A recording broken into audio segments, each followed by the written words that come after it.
اعوذ باللہ من الشیطان الرجیم بسم اللہ الرحمن الرحیم۔ اس معلومات کو جاننے سے پہلے آپ ہمارے چینل کو سبسکرائب اینڈ ویڈیو کو لائک ضرور کریں اور بیل آئیکن کو ضرور دبائیں تاکہ میری آنے والی ہر ویڈیو آپ لوگوں تک سب سے پہلے پہنچ سکے۔ حاضرین اہل سنت، معزز سامعین اکرام، السلام علیکم ورحمۃ اللہ وبرکاتہ۔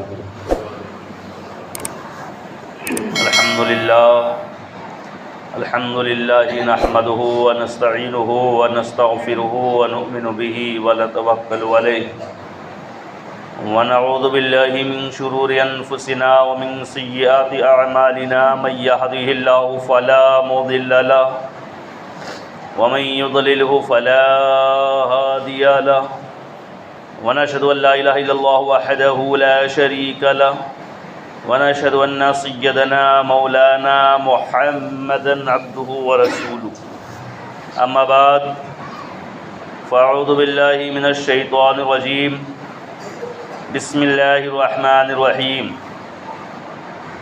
لن تنالوا البر حتى تنفقوا مما تحبون، صدق الله العظيم وصدق رسوله امين المتين المكين الكريم، ونحن على ذلك لمن الشاهدين والشاكرين، والحمد لله رب العالمين۔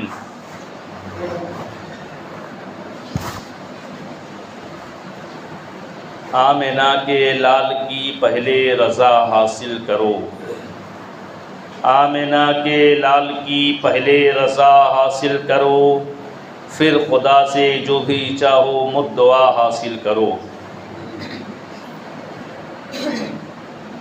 اور اعلیٰ حضرت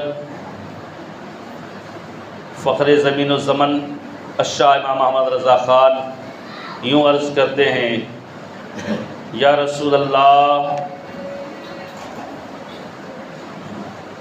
سب سے اعلیٰ و اعلیٰ ہمارا نبی، سب سے بالا و اعلیٰ ہمارا نبی، اپنے مولا کا پیارا ہمارا نبی، دونوں عالم کا دولہا ہمارا نبی، سارے اچھوں میں اچھا سمجھیے جسے، ہے اس اچھے سے اچھا ہمارا نبی۔ کیا خبر کتنے تارے کھلے چھپ گئے، پر نہ ڈوبے نہ ڈوبا ہمارا نبی۔ بے کسوں کو رضا مزد دیجیے کہ ہے بے کسوں کا سہارا ہمارا نبی۔ حضرات، آئیے ہم اور آپ سب سے پہلے بے پناہ عقیدت و محبت کے ساتھ گنبد خضرا میں آرام فرمانے والے، قبر کی کالی کوٹھری میں روشنی بن کر کام آنے والے، بروز قیامت ہم گناہ گاروں کی شفاعت فرمانے والے، جام کوثر بھر بھر کے پلانے والے، ہم گناہ گاروں کو جنت کا ٹکٹ عطا فرمانے والے، مکان والے لا مکان والے جناب پاک محمد رسول اللہ صلی اللہ علیہ وسلم کی بارگاہ ناز میں جھوم جھوم کر درود پاک پڑھیں۔ صلی اللہ علیہ نبی الامی والہ صلی اللہ علیہ وسلم، صلاۃ و سلام علیک یا رسول اللہ، صلاۃ و سلام علیک یا نبی اللہ صلی اللہ تعالی علیہ وسلم۔ حضرات، آج میری گفتگو کا عنوان زکوٰۃ کی فرضیت اور اس کے ادائیگی کے فضائل و کمالات، اس تعلق سے میں آپ کے روبرو عرض کرنے کی کوشش کروں گا۔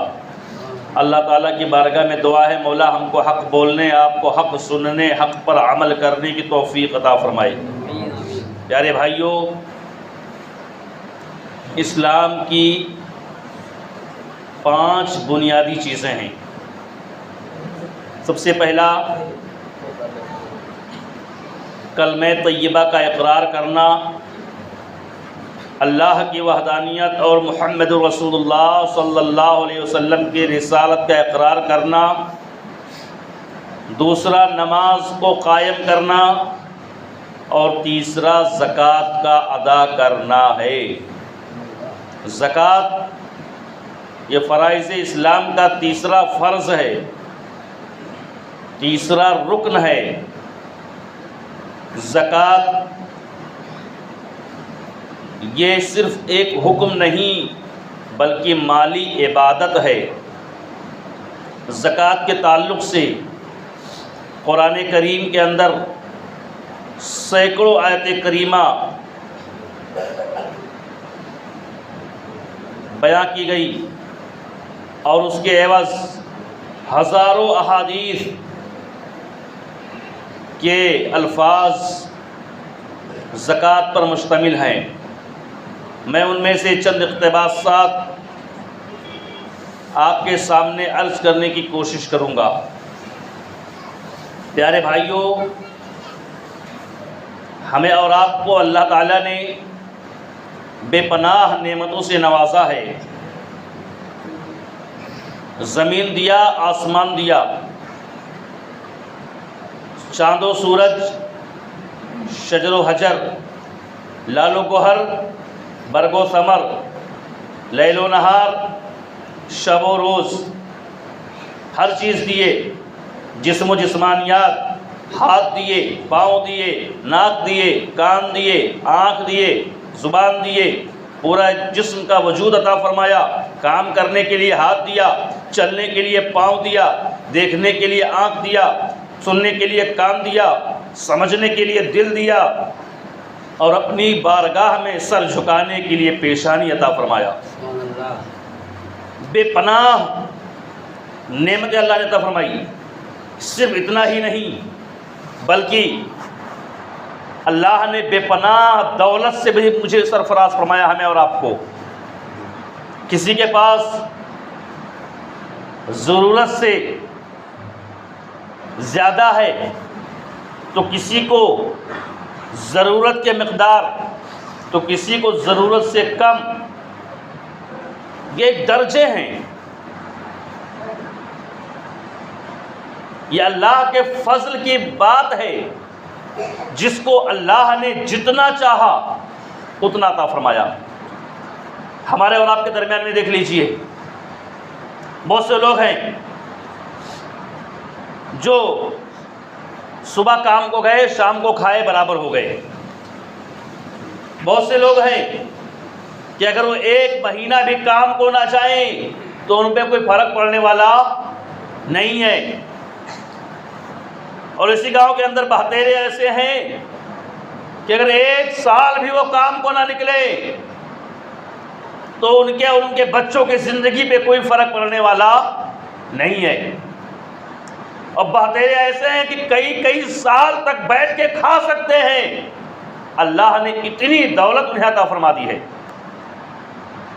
اور بہتیرے ایسے بھی ہیں جن کے گھر میں اگر شام کا کھانا تیار ہو گیا ہے تو صبح کی روٹی کا بھی انتظام نہیں ہے۔ یہ اللہ کے فضل کی بات ہے، یہ اللہ کے عطا کی بات ہے، جسے چاہتا ہے دیتا ہے۔ اب کوئی کہے کہ فلانا امیر آدمی ہو گیا، یار وہ تو کچھ نیک کام کرتا نہیں ہے، وہ تو کوئی نماز پڑھتا نہیں ہے، وہ کوئی روزے رکھتا نہیں ہے، وہ کوئی اچھے کام کرتا نہیں ہے، وہ تو صدقات و خیرات کرتا نہیں ہے، پھر اللہ نے اس کو امیر بنا دیا۔ جبکہ میرے دل میں تمنا ہے، توجہ حاضر رکھنا، میرے دل میں تمنا ہے کہ اللہ اگر مجھے دیتا تو میں اتنی بڑی بڑی مسجدیں بناتا، بڑے بڑے مدرسے بناتا، بڑے بڑے لوگوں کی مدد کرتا، غریبوں کو بھوکا نہ سونے دیتا۔ پیارے، یہ تو کیا کرتا؟ یہ تیرے بارے میں تو کچھ فیصلہ کرنے والا نہیں ہے، یہ اللہ کو خوب معلوم ہے کہ تو کیا کرنے والا تھا، اور اللہ نے اپنی حکمت کے سبب، اپنی حکمت کے تحت جو چاہا جسے عطا فرما دیا ہے۔ پیارے بزرگوں، دوستو، میں آپ کے سامنے زیادہ نہ عرض کرتے ہوئے قرآن پاک کی چند آیتیں عرض کروں گا، اور اس کے بعد حدیث پاک کے کچھ مفہوم عرض کرنے کی کوشش کروں گا۔ اپنے اصل موضوع سے ہٹنا نہیں چاہتا، توجہ حاصل کریں۔ اللہ تعالیٰ ارشاد فرماتا ہے، والذین یکنزون الذہب والفضة ولا ينفقونها فی سبیل اللہ فبشرہم بعذاب علیم۔ وہ لوگ جو سونا اور چاندی جمع کرتے ہیں اور اسے اللہ کے راہ میں خرچ نہیں کرتے، ان کے لیے دردناک عذاب ہے۔ فبشرہم بعذاب الیم، انہیں دردناک عذاب کی خوشخبری ہے۔ ایک اور آیت کریمہ میں ہے، اور یہ اسی آیت کی نیچے آیت ہے، یوم یحمى علیہا فی نار جہنم، پارہ 10 سورہ توبہ۔ یوم یحمى علیہا فی نار جہنم، تو اس روز یعنی قیامت کے روز ان کا مال جہنم کی آگ سے تپایا جائے گا۔ فتقوی بہا جباہہم وجنوبہم وظہورہم، اور اس تپائے ہوئے مال سے اور اس تپائے ہوئے اس گرم کیے ہوئے مال سے ان کی بغلیں، ان کی پیشانیاں اور ان کی پیٹھیں داغی جائیں گی۔ ھذا ما کنزتم، اور کہا جائے گا کہ یہ تیرا مال ہے جسے تو نے دنیا میں جمع کیا تھا۔ ھذا ما کنزتم لانفسکم، یہ وہی مال ہے جسے تو نے اپنے لیے جمع کیا تھا۔ فذوقوا ما کنتم تکنزون، تو چکھو جو تم نے دنیا میں اپنے لیے جمع کیا تھا۔ پیارے، اپنا کچھ نہیں ہے۔ سوچو ذرا ذہن پہ زور دے کر، آئے تھی دنیا میں تم ہاتھ کھلے تھے، کچھ لے کر نہیں آئے تھے، اور جاؤ گے بھی اس دنیا سے تو کچھ لے کر نہیں جانا ہے۔ خالی ہاتھ آئے تھے، خالی ہاتھ دنیا سے چلے جانا ہے۔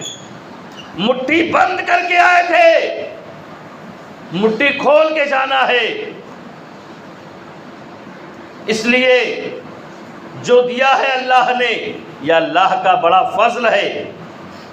اللہ جسے چاہتا ہے اسے مال و دولت سے نوازتا ہے۔ یہ مت گمان کرو کہ ہم کو اللہ نے چن لیا مال و دولت کے لیے تو ہم سب سے اچھے ہیں۔ بہتیرے کو دیکھا ہے کہ بڑے بڑے پڑھے لکھے لوگ، اچھے اچھے عہدے پہ رہنے والے لوگ غربت و قلاسی کی زندگی گزار رہے ہیں، لیکن جنہیں کوئی ہنر نہیں، جنہیں دنیاوی اور دینی طور پہ کوئی معلومات نہیں، دینی علوم کا کوئی پتہ نہیں، پڑھائی لکھائی سے کوئی وابستگی نہیں، لیکن مال و دولت کے لیے اللہ نے تجھے چن لیا ہے، تو یہ مت سوچ کہ یہ میرا کمال ہے، بلکہ تیرے رب کا احسان ہے کہ اس دولت کے لیے اللہ نے تجھے چنا ہے۔ اور نہ وہ چاہتا، اور چاہتا نہیں، جب چاہے جس کے سر پہ تاج بادشاہت عطا فرما دے، اور جب چاہے جس فقیر کے سر پہ بادشاہت کا تاج عطا فرما دے، اور جب چاہے جس بادشاہ کے سر سے تاج اتار کر ایک غریب کے سر پہ سجا دے۔ یہ اللہ کے فضل و انعام کی بات ہے۔ آئیے دوسری آیت کریمہ کی تلاوت کرتا ہوں۔ اللہ تعالیٰ ارشاد فرماتا ہے، والذین ينفقون اموالهم باللیل والنہار سرا وعلانیہ فلہم اجرہم عند ربہم ولا خوف علیہم ولا هم يحزنون، پارہ نمبر 3 سورہ بقرہ صفحہ 5۔ اللہ ارشاد فرماتا ہے، وہ لوگ جو اپنا مال اللہ کے راستے میں خرچ کرتے ہیں، چھپے طور پہ اور ظاہر طور پہ، فلہم اجرہم عند ربہم، تو ان کے لیے ان کے رب کی طرف سے بڑا اجر ہے، ولا خوف علیہم ولا هم یحزنون، اور ان کے لیے نہ دنیا میں کوئی ڈر ہے اور نہ ہی آخرت میں کسی بات کا غم ہے۔ اللہ کے راستے میں خرچ کرنا یہ بڑے نصیبے کی بات ہے۔ جسے اللہ چاہتا ہے اس سے اپنے دین کا کام لیتا ہے. ورنہ یار دولت کی بات کی جائے تو قارون سے زیادہ دولت کس کے پاس تھی بتاؤ نا بھائی. قارون سے زیادہ کسی کے پاس دولت نہیں. کیا معلوم ہے؟ 70 اونٹوں پر، توجہ حاضر، پہلے بھی بیان کر چکا ہوں، 70 اونٹوں پر قارون کے خزانے نہیں، 70 اونٹوں پر قارون کے خزانے کی چابیاں لگ کے چلتی تھیں. اتنی دولت اللہ نے دی تھی. سوچو جا، تصور حاصل کرو. لیکن جب مرنے لگا، زمین میں دھسنے لگا، تو اس کی کوئی دولت اسے کام نہ آ سکی. اس کے مال و متاع اسے جہنم کے آگ سے بچا نہ سکے. عذاب سے بچنے کا سامان وہ نہ کر سکا. شداد اتنا بڑا بادشاہ، اتنا بڑا امیر کہ اس نے پورے سونے اور چاندی اور ہیرے اور جواہرات سے پوری جنت بنا ڈالی تھی دنیا میں. بڑا عالیشان، بہت بڑا محل، ایسا محل جس کے اندر باغات بھی ہیں، ایسا محل جس کے اندر نہریں بھی ہیں، ایسا محل جس کے اندر کمرے بھی ہیں، ہال بھی ہیں، جس کے اندر بیڈ روم بھی ہے، جس کے اندر ہر رہائش ہے، جس کے اندر ہر زراعت ہے، جس کے اندر ہر پھل کے درخت ہیں. اتنا بھاری، اتنا بڑا محل بنایا. گارے مٹی سے نہیں بنایا، اینٹیں سے نہیں بنایا، لوہے سے نہیں بنایا، پتھر سے نہیں بنایا، سونے سے بنایا، چاندی سے بنایا، ہیرے سے بنایا، جواہرات سے بنایا. اتنا بڑا پیسے والا، لیکن بنانے کے بعد اپنی جنت کا دیدار بھی نہیں کر سکا. جنت کا دیدار اپنے نہیں کر سکا. شاعر کہتا ہے، شداد نے جب جنت بنوائی، سوچا جہاں میں ہوگی خدائی، آ کے بولی یہ قضا، چل بلاتا ہے خدا، منتظر ہے جہنم مجھے جلانے کے لیے. تو پیارے دوستو، دولت کسی کے کام نہیں آئی ہے. اور دولت کی حیثیت کیا ہے؟ آؤ ہم اللہ کے رسول سے اور قرآن سے پوچھتے ہیں کہ دولت کی حیثیت کیا ہے اس دنیا کے اندر. قرآن نے ہمیں ایک پیغام دیا ہے، اس پیغام کو یاد رکھیں. قرآن نے پیغام دیا، ہر امت میں فتنہ تھا. توجہ حاضر، ہر امت میں فتنہ تھا، اور میری امت کا فتنہ مال و دولت ہے. سبحان اللہ. میری امت کا فتنہ مال و دولت ہے. اب بولیں گے دلیل کیا ہے؟ آؤ پڑھو نا قرآن کریم، پارہ نمبر 9 سورہ انفال، صفحہ نمبر 15-17. اللہ ارشاد فرماتا ہے، وَاعْلَمُوا أَنَّمَا أَمْوَالُكُمْ فِتْنَةٌ. جان لو، یقین کر لو کہ تمہارا مال اور تمہاری اولاد فتنہ ہے.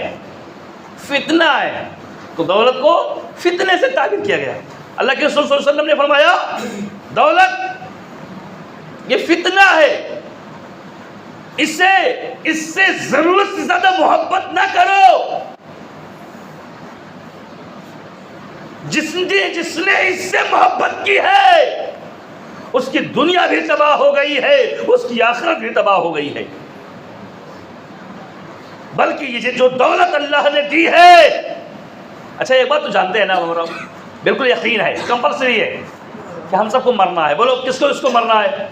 سب کو مرنا ہے نا. الحمدللہ ہم سب کا ایمان ہے نا، ہم سب کو مرنا ہے ایک دن. اچھا کتنے لوگ یہاں سے اپنی دولت کو ساتھ لے کے جائیں گے؟ کسی نے جو ہے 1 کلو چاندی رکھا ہوگا تو کسی نے 5 کلو چاندی رکھا ہوگا.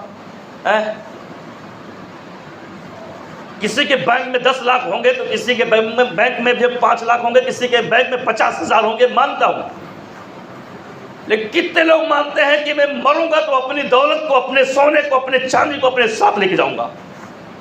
کوئی ماننے کو تیار نہیں، کوئی نہیں لے جانے والا ہے. تو یہ ایسا مال، ایسی دولت جس کے پیچھے آپ پوری زندگی مرے جا رہے ہیں. تو آپ کڑے شبد بول رہا ہوں اپنے آپ کے ذہن و فکر میں باتوں کو اتارنے کے لیے.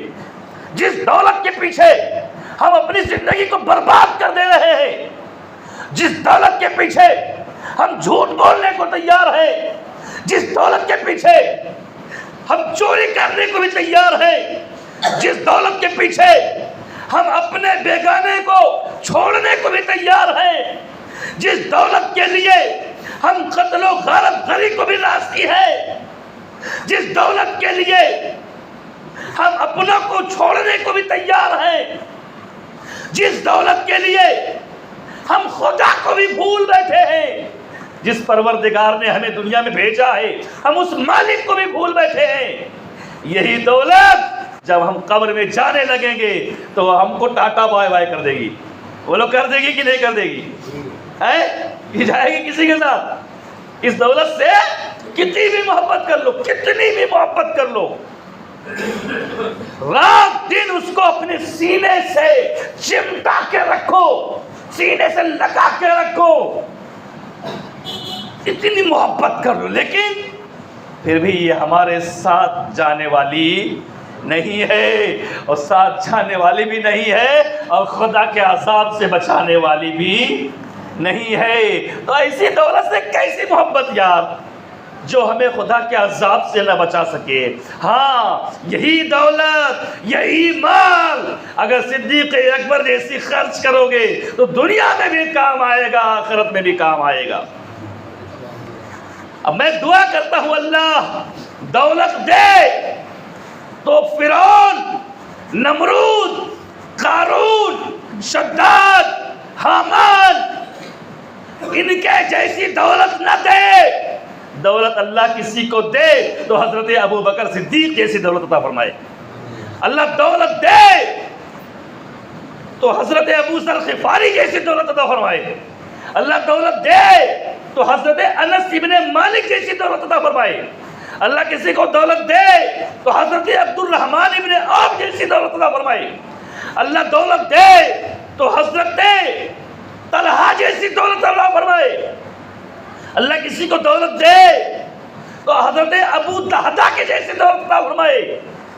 وہ ابو دہدہ، بڑا پیارا واقعہ یاد آیا، سبحان اللہ بولو سبحان اللہ۔ ابو دہدہ کا نام لیا، بڑا پیارا واقعہ یاد آ گیا، اگر سنو گے تو ایمان تازہ ہو جائے گا۔ ایک مرتبہ اللہ کے رسول صلی اللہ علیہ وسلم کے سامنے ابو دہدہ آ گئے۔ ابو دہدہ کو روکا، ابو دہدہ نے سلام عرض کیا، آقا الصلاۃ والسلام علیک یا رسول اللہ۔ حضور نے جواب دیا۔ اس کے بعد حضور نے فرمایا ابو دہدہ اللہ نے قرض مانگا ہے۔ سبحان اللہ، کتنی اچھی بات۔ کیا بولے؟ اللہ نے قرض مانگا ہے، قرضہ مانگا ہے۔ کیا تو اللہ کو قرضہ دینے کو تیار ہے؟ تو ابو دہدہ کہتے ہیں یا رسول اللہ یقیناً اللہ نے قرضہ مانگا ہے؟ کہاں؟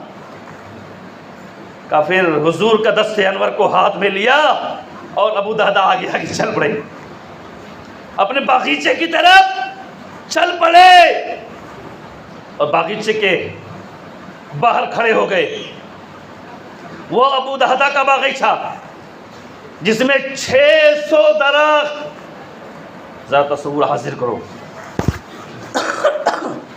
جس زمانے میں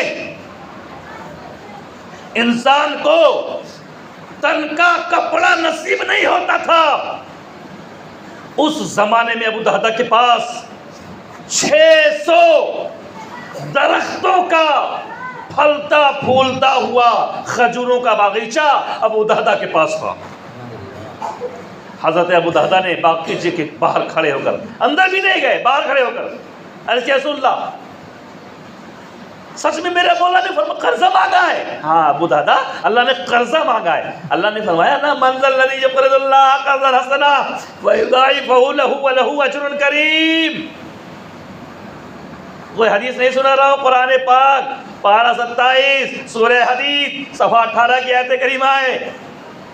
وہ لوگ جو اللہ کو قرض دیتے ہیں، قرض حسن، قرضاً حسنا، فَيُضَاعِفَهُ لَهُ، تو اللہ تعالیٰ اس کو دونا فرما دے گا۔ سبحان اللہ، اس کو اللہ دونا فرما دے گا۔ وَلَهُ أَجْرٌ كَرِيمٌ، اور اس کے لیے عزت کی اجر ہے، عزت کی اجرت ہے، مکرم، شریف، بہترین اجر و ثواب اس کے لیے ہے۔ تو ابو دہدا نے کہا یا رسول اللہ سچ میں میرے رب نے قرضہ مانگا ہے؟ ہاں ابو دہدا تمہارے رب نے قرضہ مانگا ہے. کہ یا رسول اللہ پھر گواہ ہے آپ گواہ رہنا. ہاں ابو دہدا میں گواہ ہوں. کہا میں نے یہ اپنا 600 جو ہے درختوں کا کھجوروں کا باغیچہ جو پھلوں سے ایک دم بھرا ہوا ہے, پھل ایک دم پکے ہوئے ہیں, یہ پورا باغیچہ میں اپنے رب کو قرضے کے طور پہ دے رہا ہوں. اتنا کہنا تھا, کہیں اور سے نہیں لایا ہوں, بخاری سے لایا ہوں. یہ روایت بخاری کی ہے, جس کو سن کے اچھا کو بخار آتا ہے. اتنا کہنا تھا کہ ابو دہدا نے آواز لگائی, یا امت دہدا اخرجی من هذه الحدیقہ.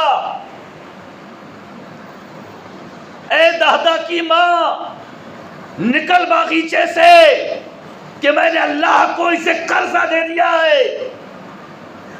قربان جاؤ اس ماں پر, قربان جاؤ اس 5 سال بیوی پر. آج کل کی بیوی ہوتی تو کہتی تیرا دماغ تو نہیں خراب ہو گیا ہے؟ ہمارے پاس کوئی مکان تو ہے نہیں, اسی باغیچے میں اپنی بھی زندگی کاٹ رہی تھی, بچوں کی بھی زندگی کاٹ رہی تھی, اسی میں رہتی تھی, اسی میں کھاتی تھی, اسی میں پکاتی تھی. آج تو نے باغیچہ بھی ختم کر دیا ہے.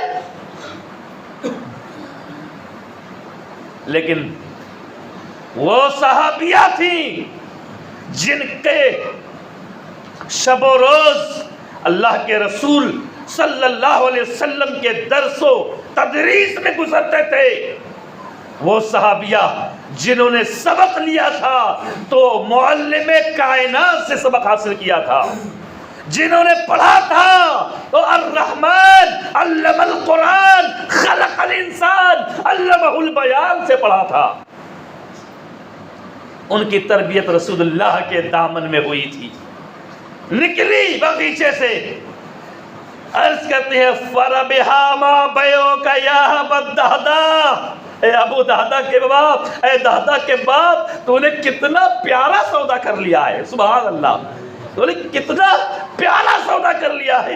تاریخ گواہ ہے, ابو دہدا کا بیان ہے کہ میں نے رسول اللہ کو حاضر کر کے گواہ کر کے وہ باغیچہ اپنے رب کو قرضے میں دے دیا. میں نے قرضے میں دے دیا. رسول اللہ نے فرمایا اللہ اس کا تم کو بدلہ عطا فرمائے گا. اسی رات میں سویا تو خواب میں دیکھتا ہوں, میں بھی دیکھتا ہوں, میری بیوی بھی دیکھتی ہے کہ ہم دونوں میاں بیوی اپنے اہل و عیال کے ساتھ, اپنے بچوں کے ساتھ جنت کے باغات میں ٹہل رہے ہیں. یہ صحابہ کا ایمان تھا, یہ صحابہ کا ایمان تھا.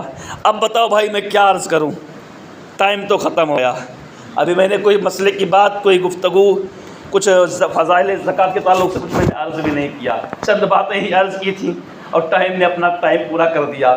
میرے پیارے بزرگوں دوستوں, تو زکوٰۃ, صدقہ, خیرات یہ انسان کو بڑھاتا ہے. آپ کے پاس 1 لاکھ روپیہ ہے, اگر آپ 1 لاکھ میں سے 2500 روپے کسی کو دے دو تو وہ لوگ گھٹے گا کہ نہیں گھٹے گا؟ ظاہر سی بات ہے گھٹے گا. لیکن صدقے کا حال یہ ہے کہ جو لوگ زکوٰۃ ادا کرتے ہیں, اگر اس سال انہوں نے 10,000 کا زکوٰۃ ادا کیا ہے, اللہ ایسی ترقی دیتا ہے کہ آئندہ سال ان کو 15,000 کی زکوٰۃ ادا کرنی پڑتی ہے. آئندہ سال ان پہ 15,000 کی زکوٰۃ ہوتی ہے. آپ کو یقین نہ ہو تو زکوٰۃ ادا کرنے والوں سے پوچھو, زکوٰۃ نکالنے والوں سے پوچھو.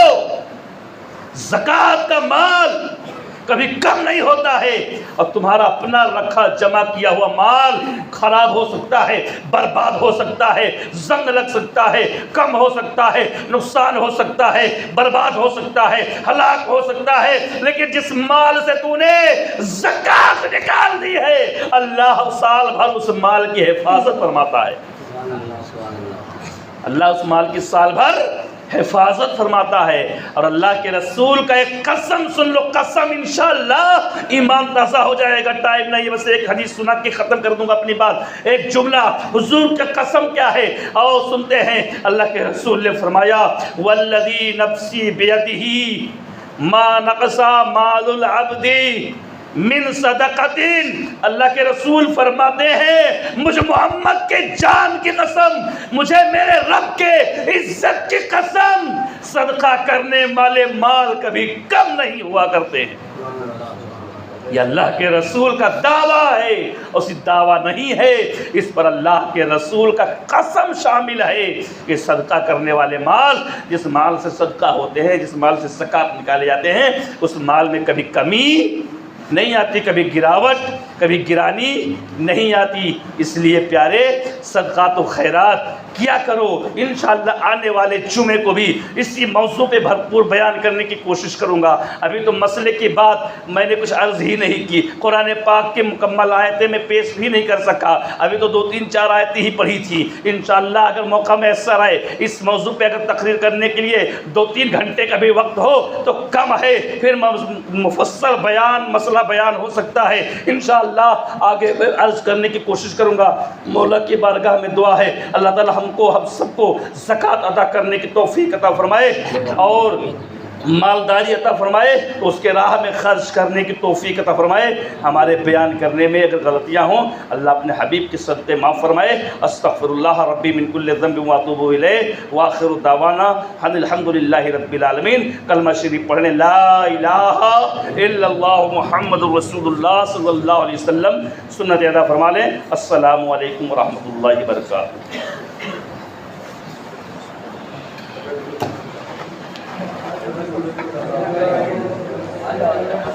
کرنے بجے آتے ہیں